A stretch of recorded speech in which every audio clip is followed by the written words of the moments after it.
Okay, so I got this sprocket, this chain ring off Amazon. It's from JGbike, and I tried installing it, and I noticed it just was doing a whole bunch of chain suck. It was really just the chain just sticks to it. And it's supposed to be a narrow wide chain ring, so it has a wide and then a narrow tooth. Now, the reason I'm having trouble pointing to it is because the machining is exactly wrong here. So you see this one doesn't have this lump on it, and this one doesn't. But if I flip this over, note where that bolt is. The lump is right here and not here. So again,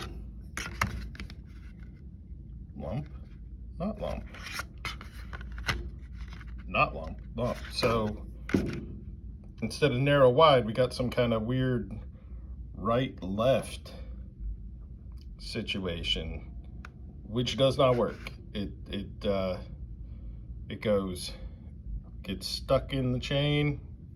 It's not great.